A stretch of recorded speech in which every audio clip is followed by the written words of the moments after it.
This channel does not promote any violent, harmful, or illegal activities. All content provided by this channel is meant for an education purpose only.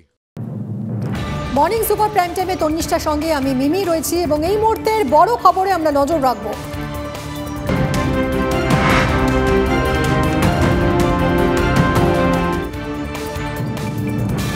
Russian দুর্নীতির গেরোয় এবার মলয় ঘটক নন, ইনি আঢ্য, মানে ইতিমধ্যেই জেলবন্দি শঙ্কর আঢ্যর ভাই মলয় আঢ্যকে তলব করেছে ED. এ নিয়ে চতুর্থবার তলব করা হলো মলয় আঢ্যকে। আজই হাজিরার নির্দেশ। এর আগে তিনবার ইডির নোটিশে সাড়া দেননি ডাকুর ভাই। মলয়ের স্ত্রী তানিয়া আঢ্যর নামে রয়েছে ত্রিনয়নী ফরেক্স প্রাইভেট লিমিটেড, মলয়ের নামে রয়েছে আঢ্য ফরেক্স প্রাইভেট লিমিটেড।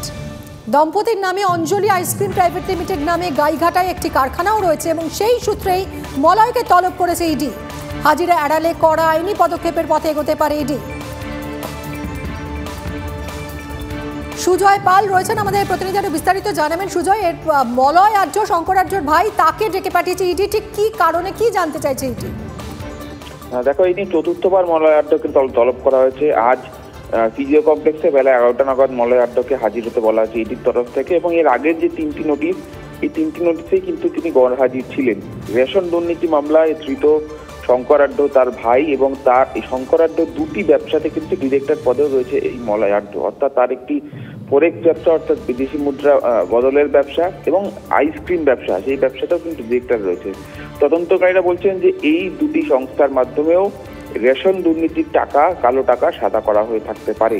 সেই কারণেই মলয়কে তলব করা হয়েছে, কিন্তু তার বারবার গড় হাজির থাকা, বারবার হাজিরা এড়িয়ে যাওয়া নিয়ে কিন্তু প্রশ্ন তুলছেন তদন্তকারীরা যে কি কারণে তিনি বারবার গড় হাজির থাকছেন, এবং গড় হাজির থাকার কারণ হিসেবে যে ব্যাখ্যাটা দেওয়া হচ্ছে সেটাও কিন্তু তদন্তকারীরা মানতে চাইছেন না। তাই এই চতুর্থ নোটিশে, অর্থাৎ আজকেও তিনি যদি গড় হাজির থাকেন, পরবর্তীতে কিন্তু কড়া আইনি পদক্ষেপ করা হতে পারে, তার বিরুদ্ধে তেমনটাই ইঙ্গিত মিলছে ইডি সূত্রে। ফলে দাদার পাশাপাশি ভাইয়েরও বিপাক বাড়তে পারে এই হাজিরা এড়ালে, এবং এক্ষেত্রে কিন্তু মলয় আঢ্য বিপাকে পড়তে পারেন যদি আজকে তিনি হাজিরা এড়ান। এখন দেখার আজকে তিনি আদৌ সিজিও কমপ্লেক্সে এই রেশন দুর্নীতি মামলায় হাজিরা দেন কিনা। একদমই, আমাদের নজর থাকবে অবশ্যই। অনেক ধন্যবাদ সুজয়। এদিকে বাড়িতে গিয়ে জিজ্ঞাসাবাদের পরেও রেহাই নেই, ফের হেমন্ত সোরেনকে ইডির তলব। ঝাড়খণ্ডের মুখ্যমন্ত্রীকে নতুন করে সমন এজেন্সির। জমি বিক্রিতে টাকা তছরূপ মামলার তদন্তে তলব। 27 থেকে 31 জানুয়ারির মধ্যে সোরেনকে জিজ্ঞাসাবাদ করতে চায় ইডি। এই মামলাতেই আগে 5 বার তলব করা হয়েছিল হেমন্তকে।